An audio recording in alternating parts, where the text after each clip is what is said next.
우리 다 찾으신 줄 알고 1절씩 교독하겠습니다. 예루살렘의 수전절이 이르니 때는 겨울이다. 예수께서 성전한 솔로몬 행각에서 보시니 유대인들이 애워싸고 이르되 당신이 언제까지나 우리 마음을 의욕하게 하려 하나이까? 그리스도임은 밝히 말씀하소서 하니 예수께서 대답하시되 내가 너희에게 말하였으되 믿지 아니하는도다.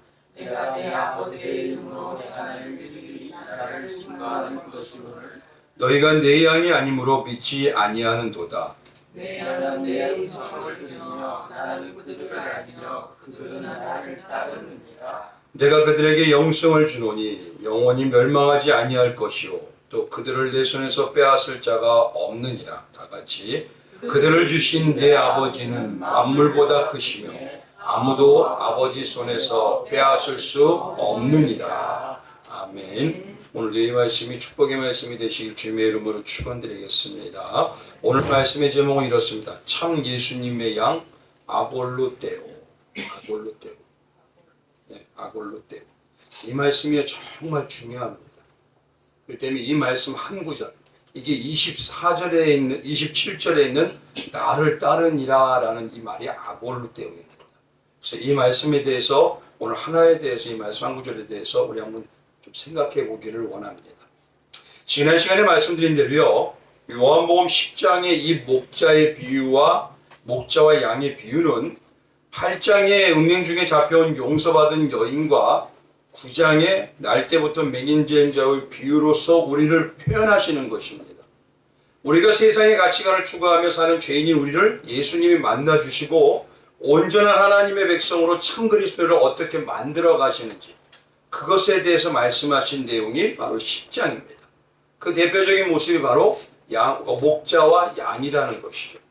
그래서 지난 시간에는요, 선한 목자의 양에 대한 말씀 두 번째 시간으로요, 양의 우리의 비유가 무엇인지, 또 참 목자인 예수님의 비유와 대비되는 다른 데로 넘어가는 강도와 절도인 싹군 목자가 과연 무슨 의미인지, 그리고 참 목자인 예수님이 양을 부르는 그 음성, 구체적으로 그 음성이 무엇인지에 대해서 말씀을 드렸습니다. 그 중에서 우리가 꼭 기억해야 되고요. 주보에다가 다 말씀을 써놓지만 꼭 필요하기 때문에 조금 더 추가해서 말씀을 드리면, 우리가 꼭 기억해야 될 게 뭐냐면 오늘 핵심이 27장과의 연결되는 의미이기 때문에 말씀을 드리는데, 싹군이라고 해서요 다 나쁜 싹군이 아닙니다. 예수님이 말씀하시는 나쁜 싹군들이 있다는 것이에요. 예를 들어서 유대의 목동들은요 대부분요 싹군 목자입니다. 싹군이라는 것은요 사전적 의미를 보면요 품삯을 받고 임시로 일하는 사람을 말하는 것이로 대가받는 직업적인 목자를 얘기하는 것이에요. 그러니까 그게 나쁜 게 아닙니다. 유대인들의 7, 80% 가까이가 다 싹군 목자였습니다. 당시 자기 재산이 많지가 않았어요. 그래서 지난 시간에 싹군 목자란 무엇인가라고 말씀을 때 저 같은 목자뿐만이 아니라 영적으로 어린 양의 신부요 영생과 천국이라는 싹을 받는 성도들, 그 성도들 모두가 예수님의 복음의 일을 돕는 그 배필과 같은 성도이기 때문에 다들 싹을 받는 목자의 역할을 하고 있더라는 것입니다. 그래서 예수님이 말씀하신 나쁜 싹군 목자라는 건 어떤 의미냐면은 강도와 절도라는 그 의미가 바로 예수님이 이 성전 청결 사건을 사복음서에 다 기록하고 계셔요.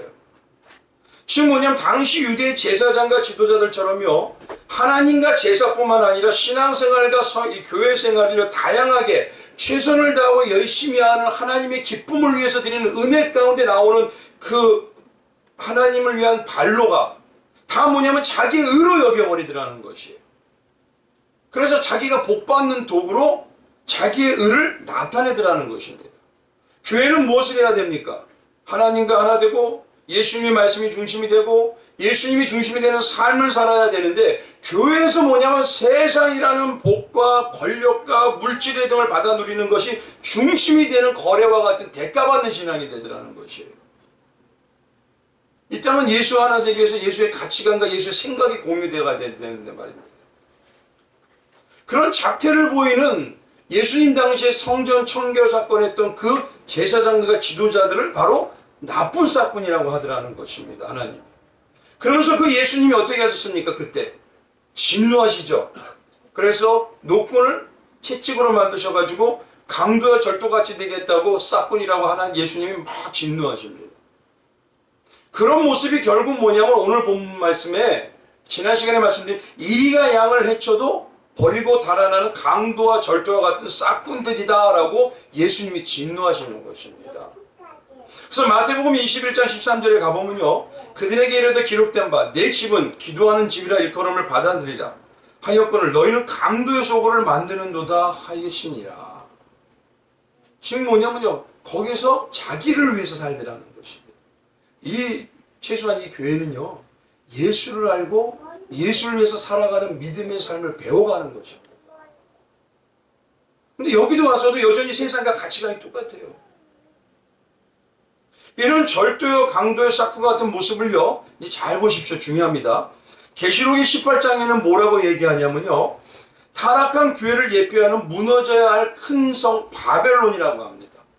근데 그 바벨론과 같이 무너질 자들이라고 말씀하시면서 주님이 왕이 되어야 할 곳인 교회에서 자신이 왕이 되고 오직 하나님의 뜻을 구하고 십자가의 사랑과 은혜를 전해야 될 이 은혜 중심인 이곳에서 거래하는 신앙을 하고 있더라는 것이에요. 그래서 계시록 18장에 이걸 정확하게 얘기하고 있어요. 그래서 9절에 보면 이렇습니다. 그와 함께 음행하고 사치하던 땅의 왕들이, 바벨론을 얘기하는 거예요. 땅의 왕들이 그가 불타는 연기를 보고 위하여 울고 가슴을 치며 그의 고통을 무서워하여 멀리 서서 이르되 화이토다 화이토다 큰 성 견고한 성 바벨론이여 한 시간에 내 심판이 이르렀다 하리로다. 이 말은 급하게 온다는 겁니다. 근데 11절에 뭐라고 하냐면요, 땅의 상인들이, 땅의 왕들을요 뭐라고 하냐면 땅의 상인들이라고 또 얘기를 해요. 그를 위하여 울고 애통하는 것은 다시 그들의 상품을 사는 자가 없습니다. 타락한 교회를 대표하는 큰 성 바벨론하고 같이 멸망할 자들이 뭐냐면 땅의 왕들이에요. 땅만 바라보는 왕들. 하늘을 바라봐야 될 왕들이, 하나님의 신부여 왕비여 갖고 왕들로 살아야 될 자들이 땅을 바라보고 살아요. 그러면서 땅의 장사치로 살아가더라는 것입니다. 근데 놀라운 건요, 이런 그들이 거래하는, 땅의 상인들이 거래하는 품목을 보면요, 놀라운 품목이 여기 있습니다. 12절부터 보면 이렇습니다. 그 품목은, 상품은 금과 은과 보석과 진주와 세마포와 자주옷과 비단과 붉은 옷가며, 이건 다 이해를 하시죠? 근데 12절에 13절에 딱 가면요, 맨 끝에 마지막으로 나오는 게 있습니다. 해피와 향료와 향과 향유와 유향과 포도주와 감람유와 고운 밀가루와 미리오, 소와 양과 말과 수레와 종들과 뭐죠? 땅의 왕들과 땅의 상인들은요, 거래하는 게 뭐냐? 마지막에 하는 게 목적이 사람의 영혼을 거래하는 거예요. 이게 계시록 말씀입니다, 지금. 이 말은 결국 뭐냐면 강도와 같고 절도와 같은 세상의 복의 신앙을 강조하는 그 말씀에 대한 싹군의 이유가 뭐냐면 사람의 영혼을 신앙에서 멀어지게 하기를 원하는 것입니다. 신앙에서 멀어지면 누구한테 가까이 가요? 예수에게 멀어지면 누구한테 와요?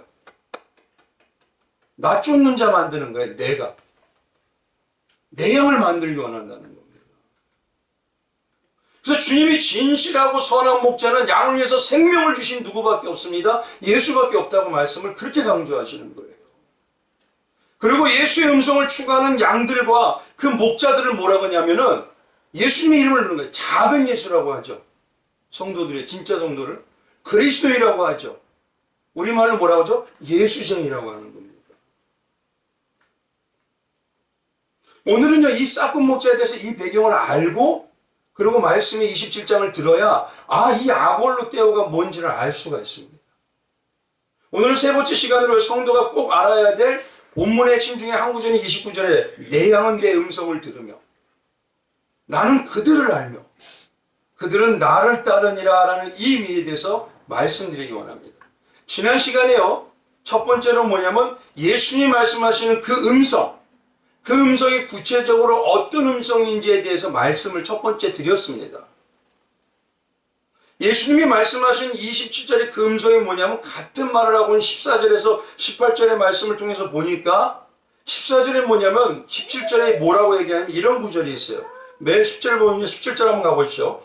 내가 내 목숨을 버리는 것은 그들을 내가 다시 어떻게 하기 위하여?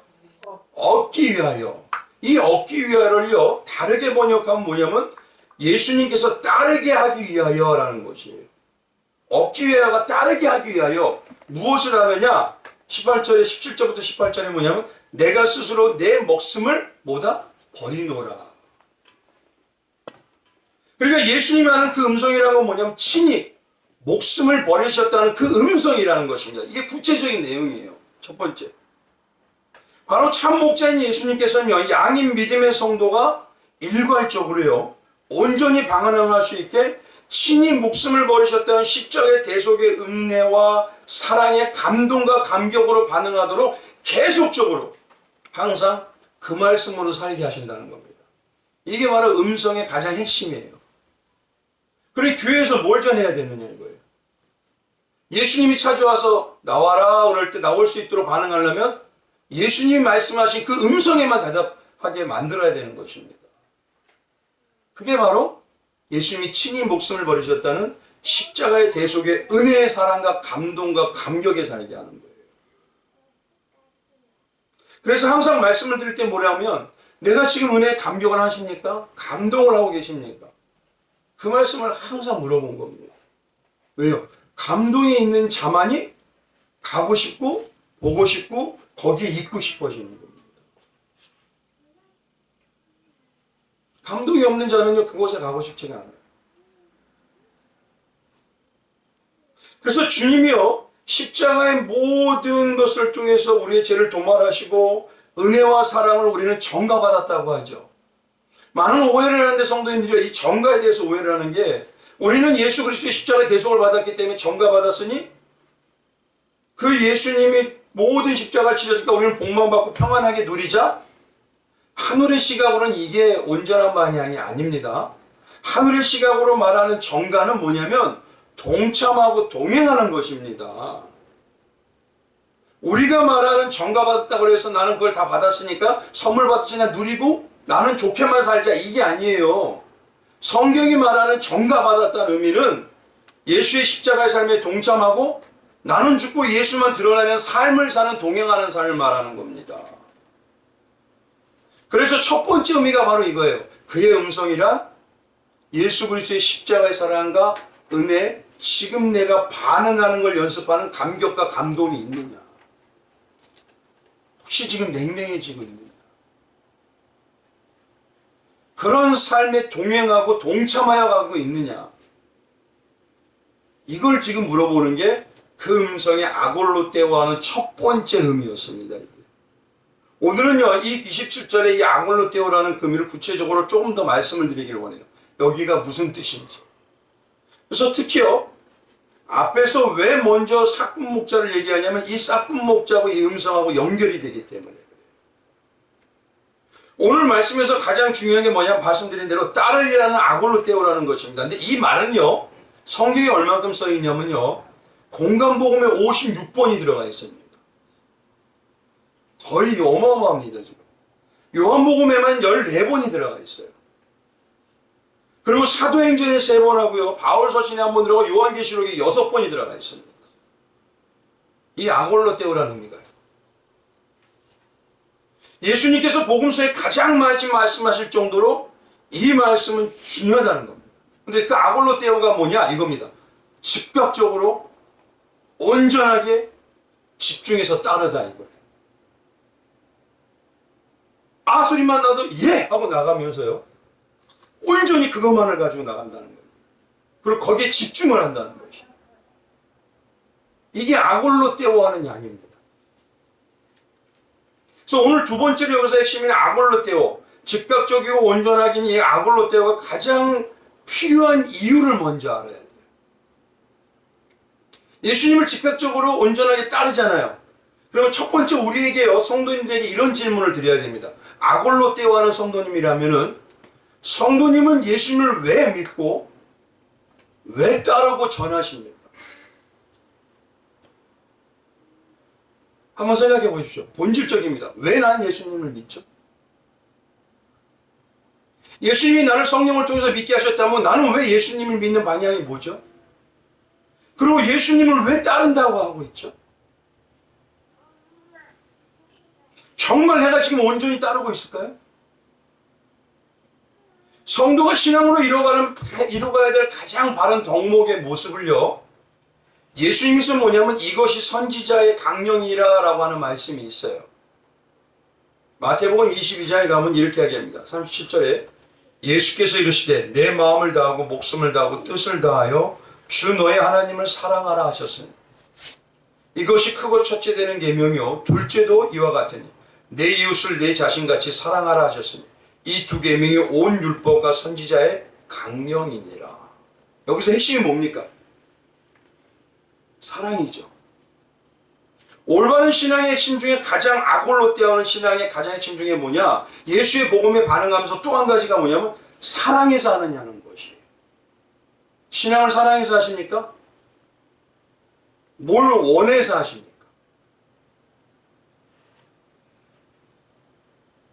아골로 떼오의 그래서 핵심적인 이 신앙에 따른다는 의미가 뭐냐? 바로 사랑해서 따르더라는 거지. 목숨을 버릴 수 있는 자는요, 어떤 사람일까요? 어떤 사람일까요? 사랑하는 자만 목숨 버려요. 돈을 사랑하면 어떻습니까? 남의 목숨까지 없애면서도 그 돈을 가지려고요, 사랑합니다. 예수님이 목숨을 버린다는 건 무엇 때문에, 뭘 하시기 때문에 그렇다는 소리예요? 사랑하기 때문에. 그럼 예수님의 마음에 성령을 받은 우리가 예수의 마음을 받았다면, 아골로 떼와는 따른다면 어떤 마음이요? 사랑하는 마음으로 하고 있냐는 거예요. 이게 오늘 말씀은 첫 번째 의미입니다. 예수님을 사랑하는 자만요, 예수님의 십자가의 삶에 함께 살려고 하고 동참하려고 합니다. 제가 가끔 감사한 게요, 제가 오는 이 신앙의 길이 평범하지 않았거든요. 그런데도 저 뒤에 계신 분은 뭐 하기 때문에? 사랑하기 때문에 동참하고 따라오는 거예요. 우리 성도님들 한번 여쭤볼게요. 가족을 왜 사랑하시죠? 자녀를 왜 사랑하시죠? 나중에 그 자녀가 이 다음에 커서 나에게 뭔가를 많이 해줄 것 같아서? 그래서 그러시죠. 아무것도 없어도 뭐 하기 때문에? 사랑하기 때문에. 세상의 사랑도요, 뭐냐면 상대를 사랑하기 때문에 바라보고 그 상대를 위하는 삶을 삽니다. 하물며 말할 수 없는 은혜로 영원한 생명으로 우리를 살려주신 예수님. 내 신랑이라고 하는 예수님. 내 아버지, 친아버지라고 하는 하나님. 그 하나님에게 나는 최소한 가족을 사랑하듯이 자녀를 사랑하듯이 그렇게 하고 있냐.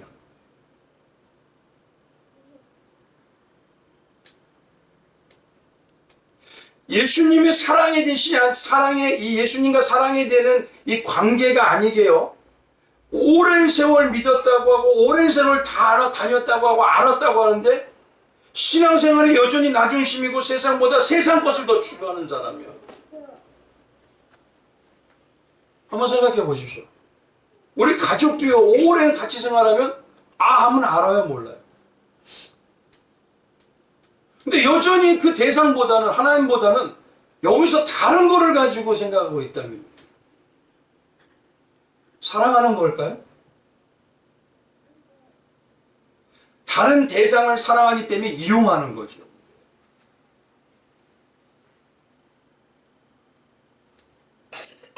그래서 지금 한번 이런 생각을 해보십시오. 내가 세상에 내 가족과 내 자녀를 사랑하듯이요, 예수님을 사랑한다면 나에게 이런 질문을 먼저 해보셔야 돼요. 본질적으로. 내가 진짜 아골로 떼어하는 성도냐? 이걸 하기 위해서 첫 번째는 목사님, 저는요, 만약에 목사님 오늘 이후에 사례비를 받지 못한다면 그래도 목회를 계속 할래요? 목자들에게 지금 교회에 사례비가 없다고 해보시죠. 다 할까요? 몇 명이나요?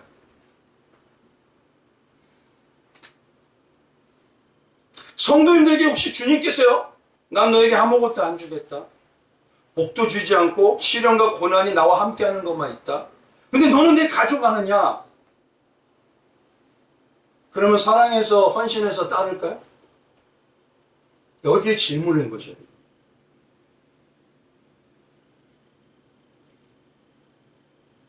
그 오랜 세월 하나님을 믿는다고 하면서 아버지여 예수를 나의 신랑과 남편이라고 살아왔다는데 나의 진짜 대답은 뭐냐 이거예요. 이게 아골로 떼어하는 신앙의 핵심의 심령의 차이인 겁니다.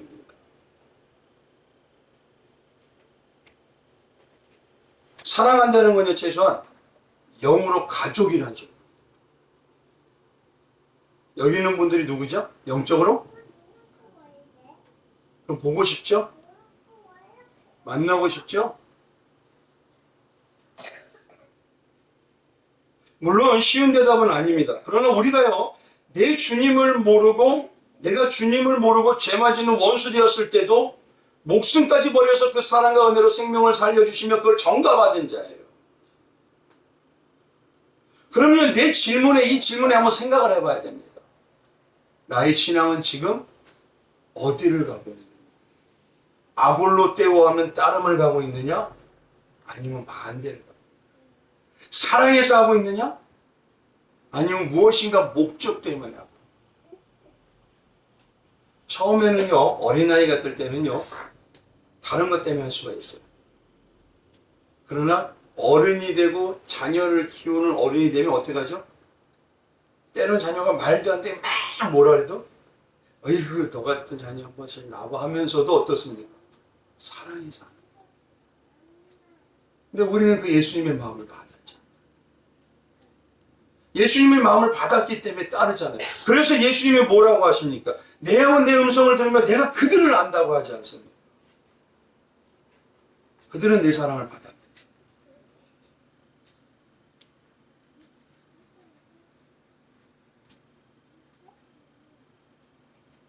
그러니 우리의 아골로 떼어오는 성도는 첫 번째 사랑한다고 하면서 나를 사랑해서 스스로 목숨을 끊으신 그 음성에 무덤덤하고 반응이 없다면 지금 나의 신앙을 돌아봐야 돼.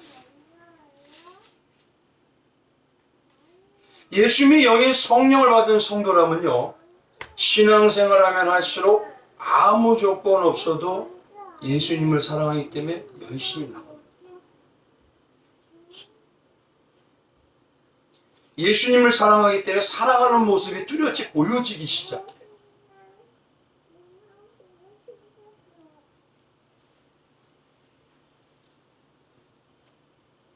그래서 항상 여쭤봤던 게 그 음성, 예수님의 십자가의 은혜의 음성을 소리 높여서 말씀하실 때 가슴이 저려오십니까? 아니면 논바닥처럼 쫙쫙 갈라지고 있어요? 제가요, 어머님이 돌아가신 지 한 27년 됐어요. 작은 세월 아니죠? 몇 년 전에는요, 누님이 돌아가셨어요. 바로 위에. 근데요, 놀라운 건요, 가족이고 사랑하는 사람이다 보니까요, 이게 잊혀질까요? 절대 안 잊혀져요. 손가락 하나하나, 음성 하나하나.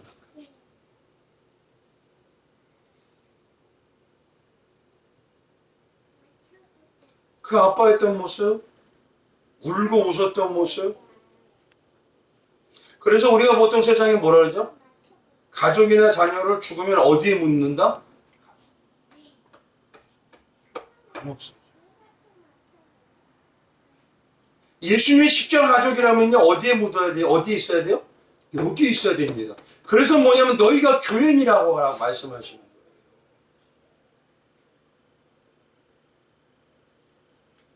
그러니 두 번째 이 음성인 마음이 되면 아골로 떼는 데는 마음이 되는 제자요 성도의 신분 그리스도는요, 예수님을 사랑하는 모습이 삶에서, 입술에서, 눈빛에서 뚜렷하게 보여요.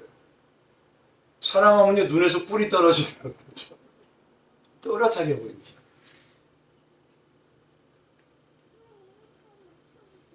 그러니 보십시오. 사랑하니까 어떻게 돼요?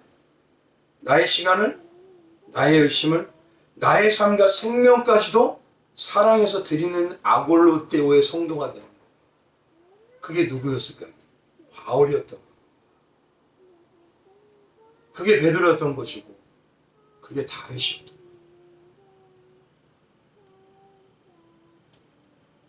우리 이런 아골로 때와는 마음에요 사랑이 충만한 성도님을 되시기 주님의 이름으로 축원드리겠습니다. 이것이 그 음성의 두 번째 의미예요. 스스로 죽으셨다는 십자가의 음성이 아골로 때우는 첫 번째고요. 두 번째, 정말 어떤 마음으로 예수를 믿고 따르느냐. 사랑해서냐, 무엇인가 원해서. 세 번째는요, 이 아골로 때우라는 이 따르다는 의미를 알기 위해서는요, 오늘 본문의 이 수전절과 연결을 시켜야 됩니다. 수전절. 이스라엘 민족에게서는요, 하나님께서 제정하신 절기 외에 대표적으로요, 몇 가지가 더 있어요. 그 하나가 뭐냐면 오늘 본문의 수전절이고요. 유대인의 민족이 완전히 죽을 위협에 다 당했을 때 용감하게 일어선 모르드게 아시죠? 그리고 에스더 여왕 아시죠? 그들의 용기를 기념하는 절기가 바로 부림절입니다. 그 중에서 오늘 본문의 말씀이 시작을 수전절이라고 딱 짚고 얘기를 하셔요. 27절, 22절에. 예루살렘에 수전절이 이르니 그리고 때는 언제다?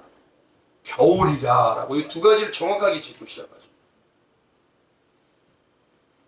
성경에서 수전절이라고 말씀하시는 곳은요 어디가 있을까요? 많이 몇 군데 있을까요? 여기 한 군데 유일합니다. 그러니까 우정 이 말씀을 넣으신 거예요 여기다가. 그 말은 결국 뭐냐면 예수님이 수전절이라는 이 절기의 의미와 참량을 말하는 말씀이 아골로 때와에서 연결시켜서 뭔가 얘기하시려는 겁니다. 지금 수전절의 의미를 보면요, 수전절은 언제 나타났냐? 신구약 중간기에 나타나요. 400년 넘은 그때. 그렇죠. 보통 암흑시대라고 하죠. 보십시오. 신구약 중간기에도 역사는 역사는 가고 있었나요? 안 가고 있었나요? 이스라엘 민족은 하나님을 믿는다고 했었죠. 그런데 뭐냐, 그 시대를 영적으로 말하면 말씀이 희귀한 영적 암흑시대라고 해버립니다. 근데 이 수전절은 뭐냐면요, 더럽혀진 성전을 정화하고 봉헌한 날을 기념하는 절기입니다. 로마가 정복하기 전에 한때요, 헬라의 시리아가 이스라엘을 점령했어요. 근데 뭐냐면 이 시리아의 안티오쿠스 에피파네스라는 자가 뭐 했냐면 자기 마음대로 점령하는 곳을 다스리기 위해서 자기 방법대로 그들의 문화에 강제적으로 시행을 시켜버렸습니다. 유대인들에게 뭘 했냐면요, 안식일과 할례를 폐지시켜버렸어요. 아예 없애버렸어요. 그리고 성전의 번제를 폐지시켜버립니다. 그리고 성전 안에서 뭘 섬기냐면 이방신인 제우스 신을 섬기기 위해서. 그리고 유대민족이 가장 부정하다고 하는 피는 어때야 되죠? 성결해야 되잖아요. 부정하다고 하는 돼지피를 가지고 강제로 제사드리게 했어요. 이때 뭐냐면 유대 마카베오 가문이라고 하는 그 가문이 중심이 돼서요, 더럽혀진 성전을 다시 회복하기 위해서 뭐냐면 쿠데타를 일으켜버립니다. 그래서 그들이 뭘 했냐면 일명 그들이 다시 일어나 독립운동을 한 게 뭐냐, 성전 청결케 하는 혁명이라고 얘기합니다. 그 마카베오 가문이 일어났던 것, 그거를 기념하는 게 바로 수전절입니다. 분명 예수님은요, 보십시오. 이 수전절을 우정쓰셨다는 건 뭐냐면 지금 예수님이 바로 이 성전인 교회를 다시 회복하고 영적으로 본질로 노력하게 하는, 청결하게 하게 하시는 그 사건. 그 사건이 뭐냐? 예수님이 아골로 때워하도록 하는 음성의 사건이라는 거예요. 이게 지금 예수님이 진노하면서 책찍을 만드는 사건이라는 겁니다. 이걸 연결을 시키는 거예요, 여기다가요. 지금 뭐냐면요, 예수님께서 지금 아골로 때워하기 위해서 어떤 것을 가지고 예수의 죽음이라고 하는 그 십자가 은혜를 선포하게 하심으로 인해서 그게 채찍질 하시는 거예요. 반응한 자, 반응 안 하는 자를 나누시는 겁니다. 지금 이곳에 반응하는 양과 반응하지 않은 염소를 나누시는 거예요 지금. 그리고 예수님의 신부로 예수를 사랑하는 자와 장사하는 자 같이 뭔가 거래하는 세상의 복과 성공을 나누게 하는 그 대가신앙을 가진 자를 나누시는 거예요. 이게 성전 청결 사건 하시는 의미입니다. 근데 이게 별거 아닌 것 같지만요, 마카베오 가문의 수전절은 뭐냐면 독립운동을 통해서 다시 성전을 청결하게 하는 혁명을 회복했잖아요. 예수님이 어떻습니까? 예수님이 어떻죠? 노끈을 뭐로 만들어요? 채찍을 만들어서 진노하셨다는데 몇 군데 없습니다. 몇 군데 없어요. 그런데 우리가 가장 진노하는 게 아닌 게 바로 성전에서 채찍을 휘두르면서 막 화를 내셔.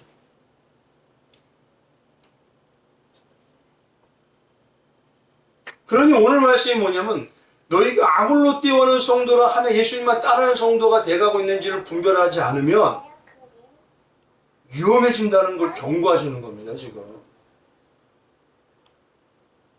결국 뭐냐면 완전히 타락해지는 방향으로 갈 수 있다는 거. 근데 더욱 중요한 게 뭐냐면 그때가 어느 때라고요? 봄, 여름이요? 아니죠. 겨울이라 그러죠. 겨울이라는 건요, 영적으로 어떤 상태요? 암흑시대라는 겁니다. 그럼 잘 보십시오. 교회는 하나님의 신앙에 뭐가 있죠?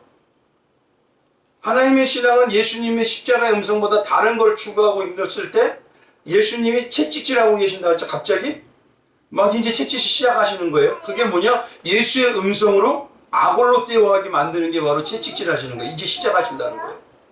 근데 그때가 언제냐? 겨울이라는 겁니다. 겨울이라고 하는 건 영적 암흑 시대니까 겨울은 계절상 뭐 됐죠? 시작인가요? 마지막 때라는 거예요. 다시 말하면 이겁니다. 교회가 성공과 복을 강조하는 때가 되면요, 어느 순간 예수님이 복음만 강력하게 선포하시는 때가 있어요. 복음만, 십자가만. 그게 지금 예수님의 영적으로 우리의 영혼을 채찍질하시는 거예요. 일어나 하면서요. 근데 그때를 분별해야 되는 게 우리가 뭐냐? 그때가 바로 마지막 때인 겨울이고 이제 예수님이 마지막으로 회복하는 역사를 마지막 하시는 겁니다. 이게. 지금 이 수전절의 의미와 아글로 때 의미가 이게 연결되는 거예요. 왜요? 이 이후에는요, 어떡해요? 복음의 선포가 돼도 영혼들이 다 메말라 버리니까 이제 끝이에요. 하나님에 대한 열심이 없어져 버려요, 완전. 하나님의 그게 뭐냐면 이제 때가 하나님이 역사하시는 계획과 때가 가고 있다는 소리예요. 마냥 은혜로 우리가 뭐냐면 해피 홀리 은혜 이렇게 살 거라고 생각하지 마세요. 그러면 계시록에 멸망이 없어야 됩니다. 근데 멸망은 반드시 있다고 하시잖아요.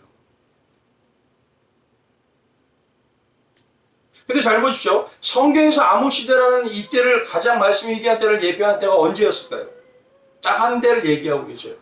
그때가 바로 뭐냐? 사무엘이 하나님 앞에서 살기 시작할 때. 바로 사무엘상 시대입니다. 사무엘상 3장 1절에 보면요, 이렇습니다. 아이 사무엘이 엘리 앞에서 여호와를 섬길 때는 여호와의 말씀이 희귀하여 이상이 흔히 보이지 않았더라. 이제 중요한 얘기 잘 들어보십시오. 이때 예배가 없었나요? 유대인들이 기도와 경문을 외우는 소리가 없었던가요? 아닙니다. 예루살렘의 성전은요, 짐승의 제사드린 노린내가 끊임이 없었다 그래요. 전세가 다, 그 나라가. 얼마나 제사를 많이 드렸는지. 근데 그때가 뭐냐? 말씀이 희귀한 때라고 하죠. 말씀이 희귀한 이유가 뭐냐면 성도들의 상태가 이 상태가 됐기 때문에 하나님의 말씀을 안 하신다는 거예요. 더 이상. 어느 상태냐? 바로 사무엘상 2장 30절이에요. 우리 한번 같이 읽어볼까요? 같이 읽어보겠습니다. 시작. 그러므로 이스라엘 하나님 나 여호와가 말하노라. 내가 전에 내 집과 내 조상의 집이 내 앞에 영원히 행하리라 하였으나 이제 나 여호와가 말하노니 결단코 그렇게 하지 아니하리라. 나를 존중히 여기는 자를 내가 존중히 여기고 나를 멸시하는 자를 내가 경멸하리라. 복음이 항상요 마르고 닳도록 갈 거라고 생각하지 마세요. 그러면 계시록의 말씀이 없어야 됩니다. 당시요 성전에서도 예배는 끊임없이 드리고 신앙생활을 다 했습니다. 그 중심이 뭐냐면 예수 하나님을 경외하지 않아요. 하나님을 존중하지 않아요. 하나님을 존중함과 행함과 삶이 나오질 않아요. 입으로는 하나님이 귀하다고 하는데 자기가 주인 되어 있어요. 그리고 하나님을 나의 부유함을 위해서 믿는다고 하면서 이용하고 이리저리 잽니다. 한번 보십시오. 지금하고 어떨까요?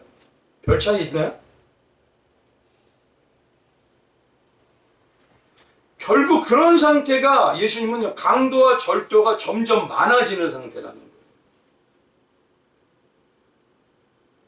그리고 그때가 영적 겨울이고 암흑기 때이고 예수님이 마지막으로 성전 청결 사건을 하기 위해서 음성인 아골로 떼어가기 위해서 십자가의 복음으로만 계속 친다는 겁니다. 일어나! 일어나! 하면서요. 근데 음성을 듣고 일어나는 양이 있고 전혀 반응을 안 하는 염소가 있어요. 이거 분별하셔야 됩니다. 그래서 그런지요, 이 사무엘 상하 뒤에 열왕기 시대에 가보면요, 이스라엘이라는 자들이 어떻게 하느냐, 풍요와 부호를 주기 위해서 이스라엘이 뭐냐면 하나님한테 받을 수가 없을 것 같으면 때때로 성전에다 바알과 아세라 신을 제단을 거기다 지었어요. 진짜로. 그래서 뭐냐, 바알과 아세라 신은 신관이 거기에 있었어요. 몇백 명씩이나. 그러면서 뭐 했느냐, 그들의 제사는 음란한 행위를 하는 거예요. 그게 기록에 있습니다. 성경에도 있고요.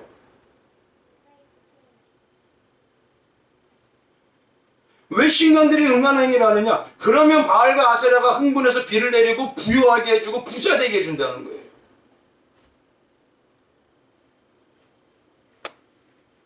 그러니 말씀드린 대로 우리하고 지금 한번 생각해 보십시오. 우리가 예수를 믿는 목적이 어떤 목적에 가까운 게 지금 교회가 모습이 왜 세상에 게 더 질타를 받는 것입니까? 왜 세상에 게 더 욕심이 많다 그래요? 너희는 세상 복도 다 받기를 원하고 영생의 복도 받기를 원하고 너희들 마음대로 살고 싶어하고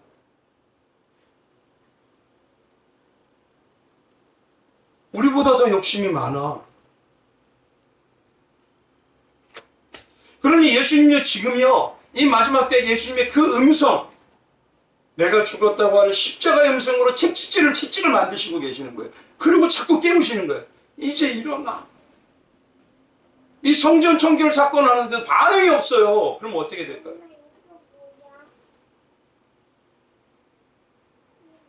이게 양과 예수 선한 목자 양의 가장 핵심입니다. 내 상황 때문에요? 내 현실 때문에? 아니 생명이 달린 일인데 현실과 상황이 중요한가요?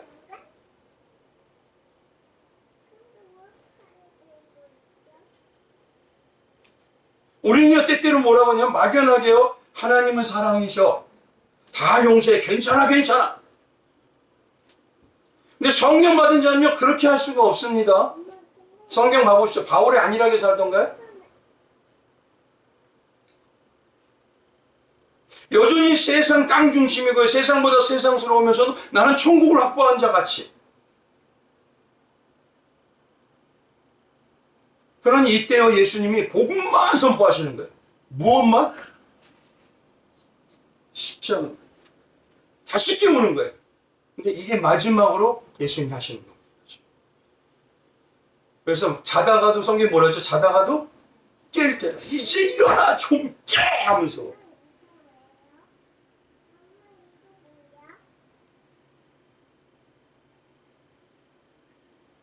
주님은요 지금 우리에게요 정말 시대와 뜻을 느끼고 마음으로 예수를 내일이라고도 만날 준비하면서 사는 성령 받은 자의 모습으로 살아가느냐고 아골로 떼어가고 있느냐고 우리에게 물어보시는 거예요.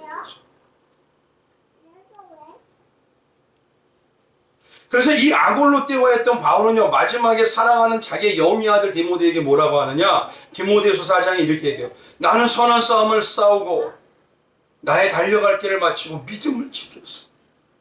한 번도 난 그럴 수가 없다는 거예요. 내 안에 성령이 나를 강권하시니 이후로는 나를 위하여 의의 멸류관이 예비되었으므로 주 곧 의로우신 재판장이 그날에 내게 주실 것이요 내게만 아니라 주의 나타나심을 사모하는 누구? 모든 자. 사모하는 자에게 주시는 겁니다. 사랑하는 자에게. 이 자가 아골로 떼어하는 자예요. 아골로 떼어하는 자. 그래서 27절을 간단히 얘기하면 좀 이렇습니다. 뭐라고 하냐? 자동으로 서로를 알아봐요. 예수님도 알고 양도 알아봐요. 이거를 쉽게 말하면 뭐로 통해요? 예수의 보혈로 하나 됐기 때문에 쉽게 뭐죠? 핏줄은 서로 땡긴다는 소리.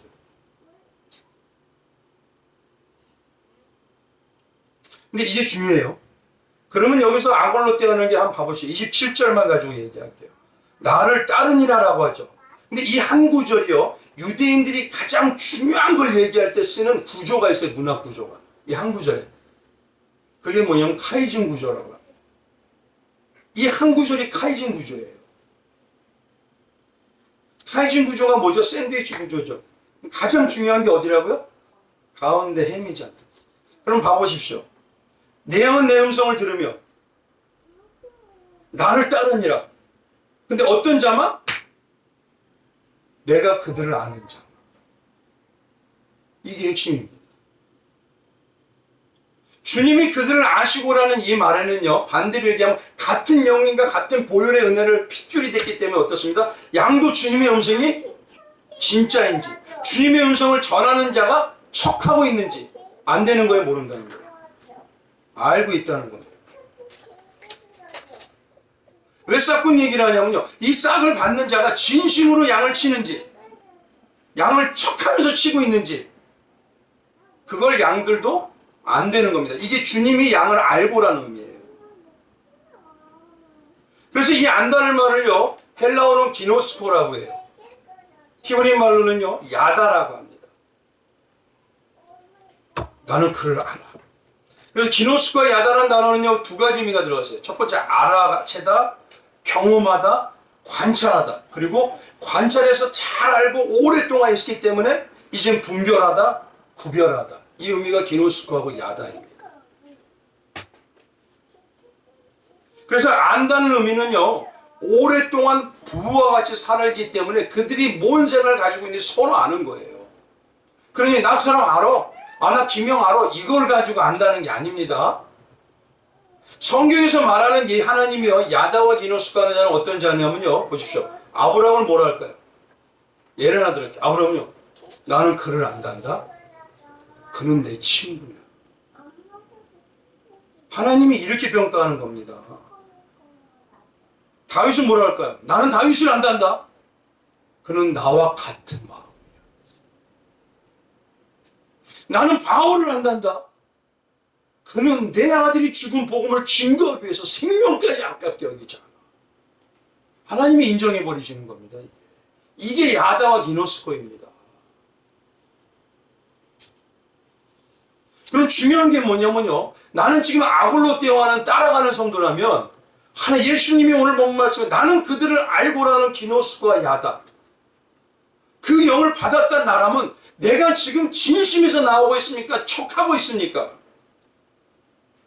지금 예수님 보고 나를 뭐라고 할까요? 이거 중요한 겁니다. 지금이라도 예수님이 온다면 지금 예수님이 너는 나를 기노스코하고 야다하는 아골로떼오를 이뤄가는 자구나, 이렇게 평가할까요?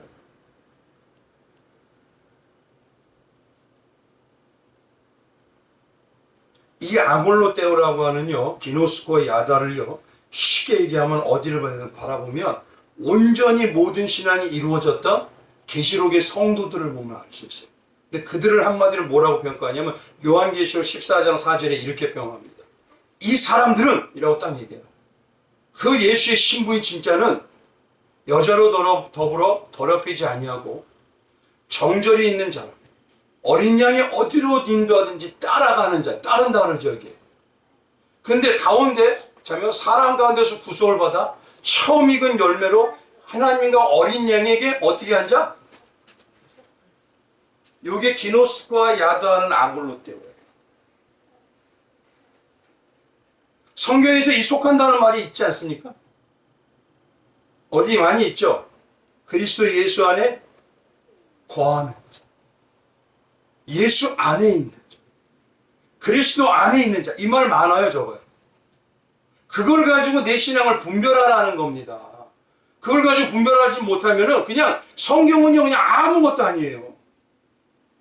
그 중에서 성도님들이 아는 몇 가지를 얘기 드리면요, 갈라디아서 3장 28절 보면 이렇습니다. 너희는 유대인이나 헬라인이나 종이나 사주자나 남자나 여자같이 여자 없이 다 그리스도 예수 안에서 하나이니라. 잘 보십시오. 예수 정말 뭐냐면 내가 아골로떼하는 기노스코와 야다하는 성령 받은 자라면 성도들이 뭐라는 소리예요? 가족이라는 소리입니다. 가족은 어떻게 하죠? 보고 싶어 하죠. 가족은 어떻게 하죠? 계속 같이 살고 싶어 하죠. 그런데 이게 아니라 교회 안에서요, 파와당을 만들거나 자기 기득권이 중심이 되거나 거래하듯이 하는 것이 중심이 되는 신앙을 가지고 얘기한다면 그가 아무리 예수의 양인 척을 하더라도 그건 아니더라는 거죠. 고린도서 5장 17절에 보면 이렇게 하죠. 그런즉 누구든지 그리스도 안에 있으면 새로운 피조물이라. 그렇죠? 새로운 피조물이라는 건 뭡니까? 다시 태어났다는 거 아닙니까? 그럼 어린아이와 같다면 말씀을 단순히 받고 계세요? 이리저리 재세요? 성경 예수님이 그러죠. 어린아이와 같지 아니하며.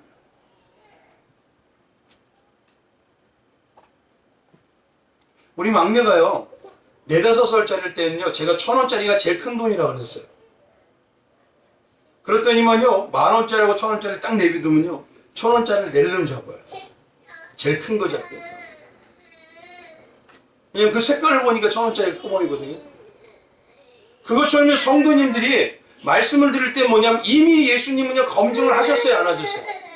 가장 성도에게 복이 된다는 걸 말씀하셨어요, 안 하셨어요? 그러면 그 말씀대로 우리는 믿고 따르면 돼요. 새로운 피조물로 새로운 어린아이들로 자라났기 때문에.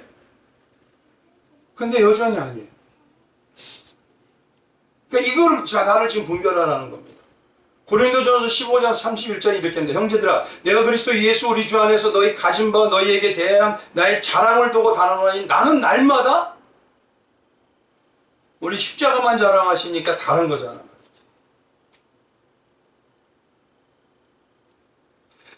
날마다 하나님의 미랄이 되기 위해서 예수를 믿으십니까?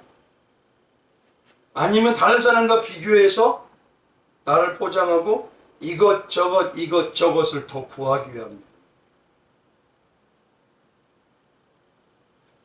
마지막으로요, 한 예화만 딱 드리고 이제 말씀 마칠게요.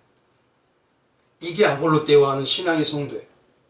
어떤 목사님이요, 지방의 어떤 교회에서요, 섬기면서 담임 목사님이 되기 위해서 기도하며 신실하게 준비를 하셨대요. 이게 실제 있었던 사건이에요. 그러던 차에 몸에 이상이 생겨서 병원에 갔더니요, 암이 3기 말기라고 얘기 들었어요.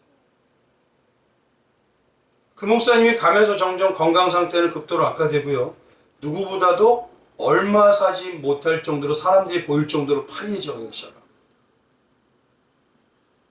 근데 그 와중에 어떤 교회에서 주일 설교를 부탁하는 게 왔어요. 근데 왜 부탁했냐면 이 목사님과 같이 아는 잘 아는 목사님이 선배 목사님이 미국으로 외국으로 유학을 가니까 자기가 알고 있는 게 신실한 목자 중에서 누가 있을까 그러다 몇 사람을 뽑았는데 이 목사님을 딱 거기다 껴놓더래요. 그래서 교회에서 설교를 부탁했답니다. 그래서 이 목사님은 어떻게 했냐면요, 자기가 왜 설교를 부탁받았는지, 왜 이때 내가 설교를 부탁받았는지, 내가 지금 내 생명이 위험한데 이때 받았는지, 이거를 고민하다가 자기 생의 마지막 설교 같은 직감이 들었어요. 어떤 설교할까? 이거 고민을 어마어마하게 했답니다. 2주밖에 안 남았어요. 그래서 목사님은 고민하다 기도하면서 자기 생의 마지막 설교라고 외치게 되면 뭘 하지? 얘들 결론이 하나밖에 없대요. 예수 십자가밖에는 없겠구나. 그래서 목사님은요, 그 교회 가서요, 예수 그리스도의 십자가에 대해서 정말 마지막 온 힘을 다해서 그냥 열정적으로 했답니다. 근데 예배가 끝나자마자 당회가 열렸대요. 그러더니 그 당회에서 이 목사님 보고 담임 목사로 와달라고 그랬대요. 근데 당회뿐만 아니라 성도들도 만장일치로 와달라고 되는데 그 이유가 뭐냐? 이런 설교를 단번 한 번만이라도 들을 수 있다면 우리에게 축복 아닙니다. 그래서 처음 들어봤대요. 십자가를 그렇게 중요하게, 복음을 그렇게 중요하게. 그래서 이 목사님은요, 자기 상황을 아니까 그 교회에다가 내가 지금 말기 암 환자라고 얘기했대요. 3개월 넘게. 그런데도 청빙을 하더랍니다. 근데 이유가 뭐냐면 목사님의 설교는 진짜 생명이 담겨 있어요.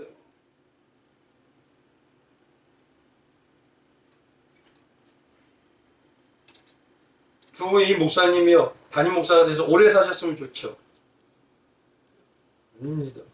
은혜로 몇 년 동안 오직 내가 주님이 나를 지금 부르면 이걸 가지고 예수 십자가만 전했던 거예요. 그리고 몇 년 동안 사역하다가 예수님 품으로 돌아가죠. 근데요 교회가 놀랍게 바뀌어요.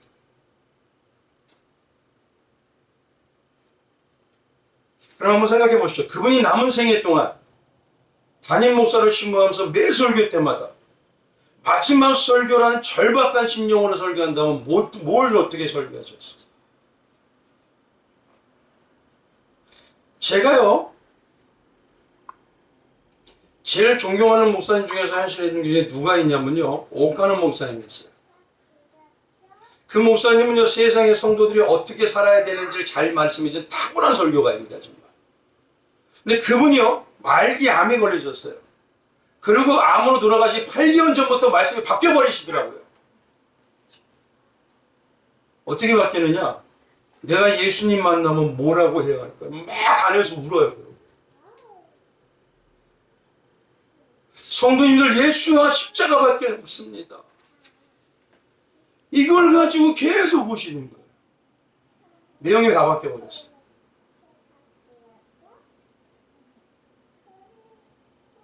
제가 가끔 설교할 때 그러죠. 목사로서 제 이 설교가 마지막 설교예요. 그러면 나는 뭘 전할까요? 세상에 부자 되는 방법? 병 고치는 방법? 코로나 때 교회가 힘들었으니까 사회를 개혁해서 정치적으로 우리가 힘을 갖자는 방법? 지금 그런 분들도 있습니다.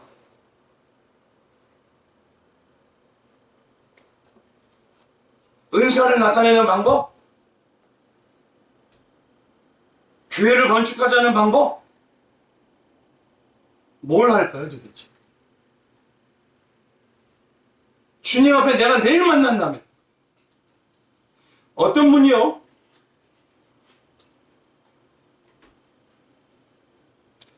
예수님을 믿는다고 하는데 예를 들어서 착하게 잘 살아십시오. 그럼 세상에 복 받습니다.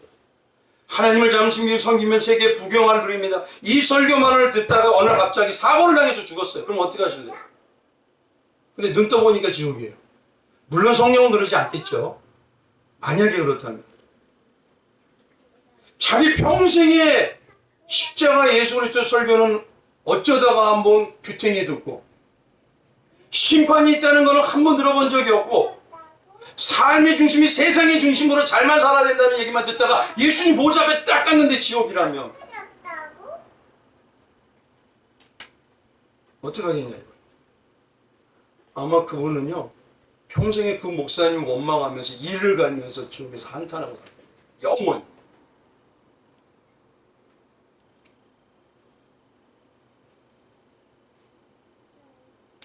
마찬가지입니다. 예수님 앞에 갔을 때 저와 성도님들이요 나는 그런 말씀 들어보지 못했어요. 그러면 누구 책임이에요? 여기 책임입니다. 그러면 날마다 예수의 십자가 복음밖에 없습니다. 이걸 강조했는데도 누구 책임이에요?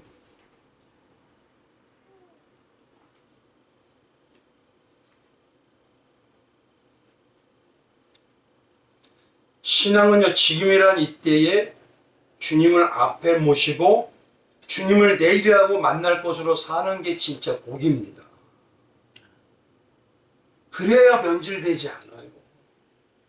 근데 우리는요 너무 막연하게 내일 하루가 또 있겠지, 다음 주에 또 설교 듣겠지. 그러니 어떻게 될까요? 십자가의 놀라운 생명은 점점 없어지고 성도의 능력은 점점 얇아져. 그러니 결국 신앙 안에서 뭐냐면 하나님의 놀라운 그 은혜와 사랑의 권세는 누려보지도 못하고 그냥 살아가게. 과연 아골로 대하는 성도일까요? 우리 성도님들이요 오늘 세 가지 다 말씀드렸습니다. 아골로 대고 그 중심의 그 구체적인 내용이 뭐죠? 예수의 십자가의 복음에 반응하고 있는 것. 두 번째, 그 반응을 한다면 그 마음이 중심에 사랑을 하는 자입니다. 사랑을 하고 계셔요. 대가를 하고. 아골로테오라고 하는 예수 안에 있는 자라면 말씀을 통해서 내가 지금 나를 점검하시는데 어느 곳에 맞춰갑니까? 사랑해서 대가 때문에. 오늘도요, 우리 의미를 아시고 신앙의 삶으로 살아가시고 주님의 이름으로 축원드리겠습니다. 예수님은 어떻게 보면 이 시대가 마지막 때예요. 마지막으로 청결 사건을 지금 하고 계셔요.